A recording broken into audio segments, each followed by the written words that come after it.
Hello students, so today we are here to study about the topic function overloading in C++. So before this we have learnt about the constructors and destructors in C++ and how we use it with the help of example. We have seen all the topics, and also we have seen the types of constructors that are default constructor, parameterized constructor and the um, copy constructor. So let us move on to the topic function overloading. So what is overloading? First of all, let us summarize the meaning of what is overloading. तो overloading का काम ये होता है कि when we want to do multiple work with the same name, जैसे polymorphism क्या था, हम लोगों ने पहला oops के फीचर्स में पढ़ा था कि polymorphism का होता है poly का मतलब होता है many and morph का मतलब होता है form. तो एक से ज़्यादा फॉर्म यानी एक से ज़्यादा काम के लिए किसी भी एक चीज़ को यूज़ कर रहे हैं तो वो क्या हो रहा है, पॉलीमॉर्फिज्म हो रहा है. तो यहाँ सेम फंक्शन ओवरलोडिंग है. तो यहाँ पे क्या कर रहा है, फंक्शन का ओवरलोडिंग हो रहा है. मतलब more than one function is use with the same name with having different types of parameters or the number of parameters or the types of parameters. So let us see that function overloading is a feature in C++ where two or more functions can have the same name but different parameters. यहाँ पे क्या होता है, दो या दो से ज़्यादा कोई भी फंक्शन है उसका सेम नेम होता है but they are having different number of parameters. So function overloading can be considered as an example of polymorphism.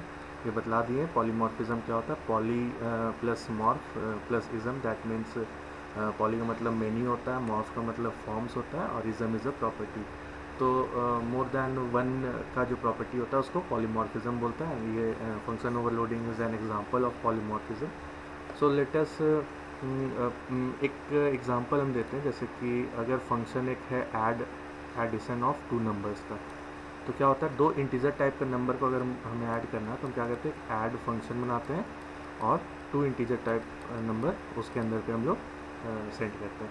तो ये फंक्शन का क्या आउटपुट रहेगा, ये फंक्शन क्या करेगा, ऐड करेगा किस ये दो नंबर को. ठीक है, अगर हमको तीन नंबर ऐड करना है, let's suppose that if you want to add three integer type number, then what we will do, we will declare और define three integer type value into the add function. तो अभी क्या हो गया कि तीन इंटीजर टाइप वैल्यू अगर हम लोग यूज़ कर लिए. Now let suppose that in the second case, if you want to add two integer type value, then again we will use add int comma int, and let us suppose that अगर हमको फिर से दो number ही add करना है but एक हो गया float number, floating point number, that is also known as, and the second one is integer type number. तो फंक्शन कैसे डिक्लेयर करेंगे, add float comma int. Float x y कुछ भी एक वेरिएबल भी रहेगा साथ में, बट यहाँ पे हम एग्जांपल के तौर पे बस यही समझा रहे हैं. तो ये फंक्शन ओवरलोडिंग हो गया कि one function having many forms और one function having different parameters. तो यहाँ पे देखिए पैरामीटर्स ऐड हो गया. ये दोनों फंक्शन सेम है, ये दोनों फंक्शन में कोई डिफरेंस नहीं है. तो यहाँ पे int int int int this is same, but यहाँ पे क्या हो गया कि नंबर ऑफ पैरामीटर्स यहाँ से चेंज हो गया है ये दोनों से. यहाँ पैरामीटर्स 3 है, यहाँ पे 2 है, 2 है, 2 है. ठीक है, और यहाँ टाइप ऑफ पैरामीटर यहाँ पे चेंज हो गया, that means it is float and everywhere it is int.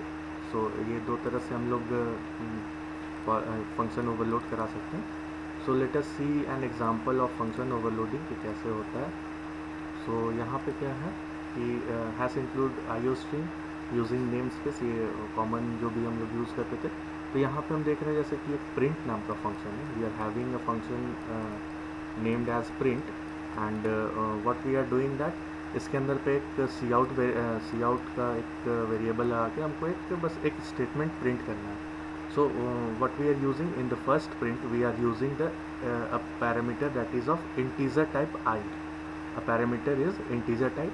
In the second print we are having a parameter of f double, and in the third one we are having a parameter that is of pointer constant type character pointer.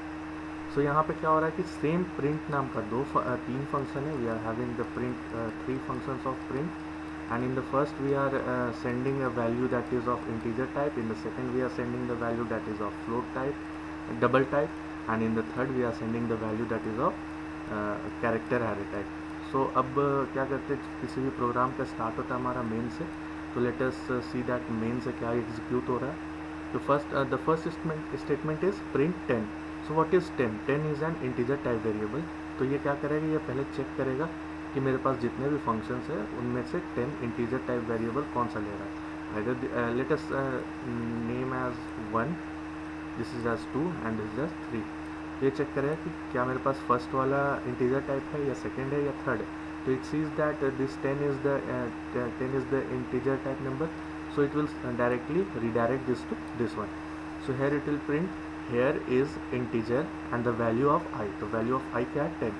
तो here it will print here is integer 10. तो ये वाला print हो गया. In the second when the function is called with the parameter 10.10, that is we are sending the double variable. तो double variable send करने के बाद क्या हो रहा है, ये सेकेंड वाले जो भी प्रिंट फंक्शन है उसको कॉल करेगा एंड वहाँ पे क्या प्रिंट होगा, here is float and the value of the parameter which we are sending. तो हेयर इज़ फ्लोट 10.1. तो जो 10.10 और 10.1 हम बोल सकते हैं. तो जो वैल्यू हम सेंड किए थे वो यहाँ पे प्रिंट हो गया. And in the third case when we are sending when we are calling the print function with the value 10, that is 10 is a string or we can say that it is a character array. So ये search करता है 1, 2 and 3 में कौन सा character array call कर रहा है. तो ये क्या करेगा, this is third, it will redirect to the third one and output will be here is char and the value of c. तो c का वैल्यू क्या है, यहाँ पे से जो 10 जा रहा है, so here is the value, here is char pointer c. तो ये था एग्जाम्पल एक फंक्शन ओवरलोडिंग का. And let us see that function कौन कौन सा फंक्शन है जिसे हम ओवरलोड नहीं कर पाते हैं. That is what are the functions which can not be overloaded. So in C++ following function declaration can not be overloaded. तो the first one, function declaration that differ only in the return type. तो return type क्या होता है, जैसे किसी भी function को हम कॉल करते हैं तो इंट ऐड और ये एक फंक्शन है मान लीजिए, ठीक. नेक्स्ट फंक्शन अगर है ये फ्लोट ऐड, ठीक है. तो अब ये दोनों तो क्या है, ऐड दोनों सेम फंक्शन हो गया. तो ओवरलोडिंग हो रहा है, मतलब हमको लग रहा है कि यहाँ पे ओवरलोडिंग हो सकता है, फंक्शन ओवरलोडिंग. और पैरामीटर्स भी दोनों का ब्लैंक है, मतलब दोनों डिफ़ॉल्ट पैरामीटर्स पे यूज़ करें. तो ये ओवरलोडिंग पॉसिबल नहीं है हमारे लिए. क्यों पॉसिबल नहीं है, क्योंकि we are not having any parameters which are different from each other. तो यहाँ पे क्या हो रहा है, we are only having the return type. तो जब भी रिटर्न टाइप डिफरेंट हो या सेम हो और बाकी कोई भी चेंजेस ना हो, तो उस टाइप में, उस केस में फंक्शन ओवरलोड नहीं करेगा. तो इस केस में function will be not overloaded. So यही बोल रहा है function declaration that differ only in the return type. ये नहीं होगा. member function declaration with the same name and the name parameter list cannot be overloaded if any of them is a static member function declaration. तो यहाँ पे जितने भी parameter हम लोग सेंड करते हैं वहाँ पे अगर कोई भी स्टैटिक हो गया, स्टैटिक कीवर्ड जहाँ पे लग गया, जैसे इंट एक्स लिखते हैं तो इंट स्टैटिक एक्स और स्टैटिक इंट एक्स लिख दिए, तो उस केस में ये नहीं होता. ये सेकेंड था. And the third one is parameter declaration that differ only in a pointer versus an array are equivalent. तो जैसे लास्ट केस में हम लोगों ने लिया था कॉन्स्ट कैरेक्टर का कैर पॉइंटर एक ले लिए थे, और कैर पॉइंटर या एरे दोनों तो एक तरह से सेम ही होता है, क्योंकि कैरेक्टर पॉइंटर क्या करता है, फर्स्ट एरे का जो फर्स्ट एलिमेंट है उसको पॉइंट करता है एंड वहाँ से जितने भी जो भी मेरा कंटेंट है या फिर जो भी मेरा कैरेक्टर स्ट्रिंग है वहाँ से वहाँ तक वो कंसीडर करता है. और एरे का भी सिमिलर वही चीज़ होता है कि ये फर्स्ट वाले जो भी इंडेक्स हो तो उसको पॉइंट करता है and it follows to the next one. So इस केस में भी नहीं होता है.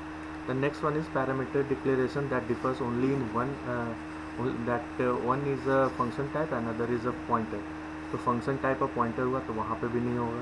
and the next one is parameter declaration that differ only in the presence or absence of const or volatile are equivalent. That is the const and volatile type specifier for each parameter type are ignored when determining which function is being declared defined. तो अगर दो function declare किए हैं और call कर रहे हैं उसमें कॉन्स्ट या फिर वोलाटाइल टाइप यूज़ करके, तो वो कंफ्यूज हो जाता है कि किस फंक्शन को कॉल करना है. तो उस केस में फंक्शन ओवरलोडिंग नहीं होगा. And the last one is two parameter declaration that differ only in the default arguments are equivalent.